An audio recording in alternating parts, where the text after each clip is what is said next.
তারাতলায় godown বিপর্যয়ে কলকাতা পুরসভায় দুর্নীতির কালি। কেন বলছি এ কথা? বিধানসভায় বিবৃতিতে তৃণমূলকে তুলোধনা মুখ্যমন্ত্রী শুভেন্দু অধিকারী।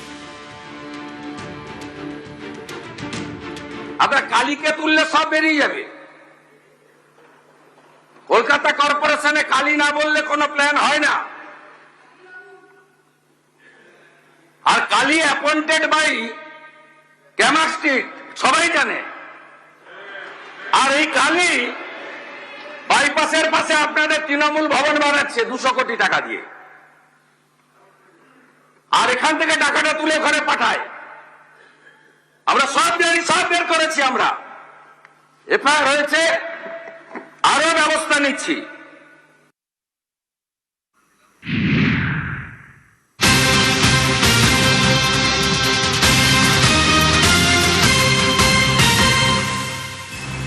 এক কথায় বলতে গেলে পুরসভায় দুর্নীতির কালি, আবার কালের দুর্নীতি। কিন্তু কে এই কালি? কেন এখন এই কালি সব থেকে বেশি প্রাসঙ্গিক হয়ে উঠছে?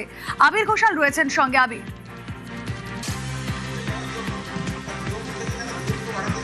তার কারণ কালীর অনুমতি ছাড়া তো তৎকালীন মেয়র ফিরহাদ হাকিমের ঘর পর্যন্ত পৌঁছানো যেত না, কেউই পৌঁছতে পারতেন না। এমনকি বিধানসভাতে মেয়রের কাছে যাদের কাজ রয়েছে তাদের সেই কাজের ব্যাপারে কারা অগ্রাধিকার পাবেন, সেই কাজ কোন অগ্রাধিকারের ভিত্তিতে হবে, যদি পুরসভার অন্দরে কান পাতা যায় তাহলে শোনা যায় তার গোটা ব্যবস্থাটাই নাকি কালী নিয়ন্ত্রণ করত।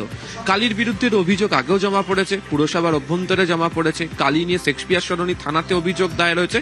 কিন্তু কালী যে এই ধরনের কোনো কাজ করতে পারেন সেটাই ফিরহাদ হাকিম এর আগে মানেননি। ফলে 2024 সালে শেক্সপিয়ার সরণি থানাতে যে অভিযোগ দায়ের হয়েছিল সেই অভিযোগের বিষয়কে কার্যত অস্বীকারই করে ফেলেছিলেন তারা। তবে সেই সময় তার বিরুদ্ধে অভিযোগ ছিল এক সাংসদের নাম করে তিনি টাকা তুলছেন, মানুষের কাছে টাকা চাইছেন এবং দুর্নীতির অভিযোগের বিষয়। এমনকি একাধিক মেয়র পরিষদ থেকে শুরু করে কাউন্সিলর, এমনকি একাধিক অফিসারদেরও বক্তব্য ছিল বিভিন্ন ক্ষেত্রে দাঁড়িয়ে তারা যদি পুরসভার অভ্যন্তরে ফিরহাদ হাকিমের কাজ পর্যন্ত পৌঁছতে চাইতেন তাহলেও সেই অনুমতি কালীর কাছ থেকেও নিতে হতো। ফলে চেতলাতে যে ফিরহাদ হাকিমের বাড়ি, সেখানকার যে কালী পুজো বিখ্যাত, তার রেশ টেনে অনেকেই বলতেন যে কালীকে না ছুঁয়ে বা না প্রণাম করে মেয়রের সাথে দেখা করতে পারা যায় না। ফলে কালীর বিরুদ্ধে যে অভিযোগের কথা আজকে বিধানসভার অভ্যন্তরে উঠেছে, অনেকেই বলছেন যে দীর্ঘদিন ধরে পুরসভার অভ্যন্তরে এই সংক্রান্ত অভিযোগ ঘোরাফেরা করেছে, যদিও সেদিকে ক্ষমতায় থাকার কারণে কেউ ঘুরেও তাকায়নি। রুমেলা, কে এই কালী? এই কালীর কিছু বিস্তৃত বিবরণ আপনাদেরকে দেখাচ্ছি। আপনাদেরকে ছবি কালীচরণ বন্দ্যোপাধ্যায়, মেয়র ফিরহাদ হাকিমের পিএ। কলকাতা পুরসভার সব কাজ হতো এই কালীচরণ বন্দ্যোপাধ্যায়ের হাতেই। কেএমসিতে শেষ কথা, ক্যামক স্ট্রিটের কালী। কালী ছাড়া পুরসভায় প্ল্যান পাস নয়। বাইপাসে 200 কোটির তৃণমূল ভবন বানাচ্ছেন কালীচরণ বন্দ্যোপাধ্যায়। বিধানসভায় বিস্ফোরক মুখ্যমন্ত্রী শুভেন্দু অধিকারী।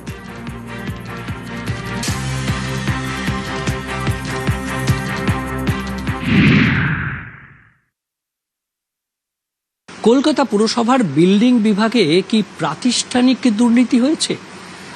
এই দুর্নীতির শিকড় কোথায়? মুখ্যমন্ত্রী শুভেন্দু অধিকারী আজ কলকাতা পুরসভার বিল্ডিং বিভাগের দুর্নীতি নিয়ে সরব হয়েছেন। কিভাবে মৃত্যুপুরীর প্ল্যান পাশ করা হতো এই কলকাতা পুরসভা থেকে, তার নিশানায় অবশ্যই প্রাক্তন মেয়র ফিরহাদ হাকিম। তবে তিনি নাম না করেও যেভাবে এই প্রাক্তন যে বোর্ড কলকাতা পুরসভার, তার কার্যত তুলোধনা করেছেন। মুখ্যমন্ত্রী নাম করেছেন সরাসরি প্রাক্তন মেয়রের ওএসডি কালীচরণ ব্যানার্জি। তার কতটা প্রভাব ছিল এই বিল্ডিং প্ল্যান পাশ করানোয়, সেই সব নিয়ে উঠছে প্রশ্ন। কিন্তু আসল এর পেছনে কারা রয়েছেন, তাদের কি সাজা হবে? 2015 থেকে 2025 পর্যন্ত যে বিল্ডিং প্ল্যান পাশ হয়েছে সেই বিল্ডিং প্ল্যানগুলো খতিয়ে দেখা হবে যে সেগুলো সত্যিই ঠিক ছিল কিনা। সেই তদন্তের নির্দেশ দিয়েছেন মুখ্যমন্ত্রী।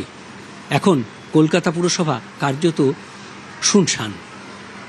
কি হবে এই যে বিল্ডিং প্ল্যানগুলো রয়েছে, সেই বিল্ডিং প্ল্যানগুলোর মধ্যে কতগুলো অবৈধ রয়েছে, নাকি আরও রয়েছে মৃত্যুপুরীর প্ল্যান? ক্যামেরায় কাঞ্চনের সঙ্গে বিশ্বজিৎ, নিউজ 18 বাংলা।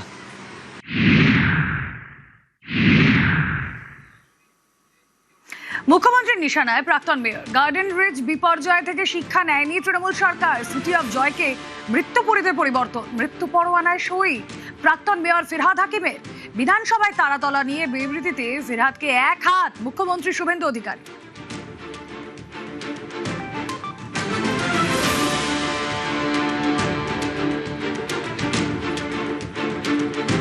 এই বিল্ডিং প্ল্যানটা জানুয়ারি মাসের 17 তারিখ 26-এ আপনারা দিয়েছেন, সব বের করেছি আমরা। এ আপনাদের পাপের ফল। সব জায়গায় টাকা নিতে নিতে এই সিটি অফ জয়কে এবং বৃহত্তর কলকাতাকে মৃত্যুপুরুতে আপনারা পরিণত করেছেন। একাধিক ইনসিডেন্ট, গার্ডেন রিচ থেকে শুরু করে শিক্ষা নেননি, সংশোধন করেননি। আমরা এটা নিয়ে রাজনীতি করবো না, কিন্তু কি করেছেন আপনারা? একটাকেও তো ছাড়ার কোনো সিন নেই। আপনার প্রাক্তন মেয়রের সই আছে এতে। এইটা দেখুন, মাননীয় ফিরহাদ হাকিমের সই।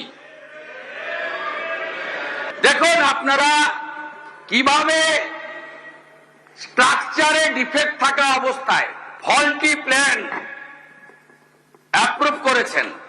এরকম কত কাণ্ড করে রেখেছেন তার ঠিক নেই। আর প্রাক্তন মেয়র ফিরহাদ হাকিম, তার কি প্রতিক্রিয়া? প্ল্যান স্যাংশন হয় বিল্ডিং ডিপার্টমেন্ট।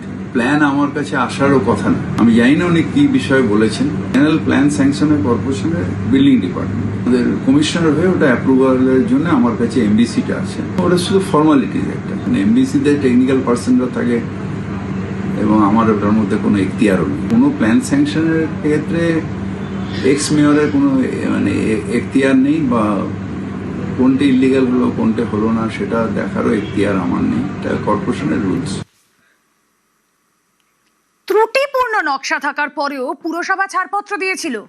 অনিয়মের জেরে তারাতলায় বিপর্যয়। আজ বিধানসভায় তৃণমূল এবং প্রাক্তন মেয়রের বিরুদ্ধে এই অভিযোগ করেছেন মুখ্যমন্ত্রী শুভেন্দু অধিকারী। তারাতলার গোডাউনে ঠিক কি হচ্ছিল, কিভাবে সেখানে নির্মাণের কাজ চলছিল, এই গোডাউনে কিভাবে কাজ হয়, এক ঠিকা শ্রমিকের বিস্ফোরক অভিযোগ। তৃণমূল আমলে সিন্ডিকেটকে এড়িয়ে কোনো কাজ হতোই না। নেতাদের পকেটে টাকা ঢুকতো, আর যা হতো সবই নিম্ন মানের সামগ্রী দিয়ে। চা পাতা কোম্পানি হচ্ছিল, গোডাউন হচ্ছিল, 4 তলা। মালিকের নাম শম্ভু বেরা। হ্যাঁ, গোডাউন, হ্যাঁ, মনে 4টি পোর্ট দিয়ে লিস্ট নিয়েছিল শম্ভু বেরা। আগে তো পদ্মালয় ছিল। হ্যাঁ, বিশাল রাজ চলছিল আগে। আনবার খান কাউন্সিলর আর ববি হাকিম। এদের কথা ছাড়া কিছু হয় না, টাকার খেলা। আপনি কিনতে গেলে আপনার থেকে টাকা নেবে। গুন্ডাবাজি আগে ছিল, এখন তো নেই। এখন তো 2 মাস হচ্ছে এখন দিয়েছে, এখন দেখছি না এইসব। হ্যাঁ, বলতো আমাদের দিতে হবে, লোকাল ছেলে আছে, আমাদের দিতে হবে, তারপরে দেবো সামান ফামান বালি, কেউ এ দেবে। ঠিকঠাক মাল দিতে না। আর কি ঠিকঠাক পড়তো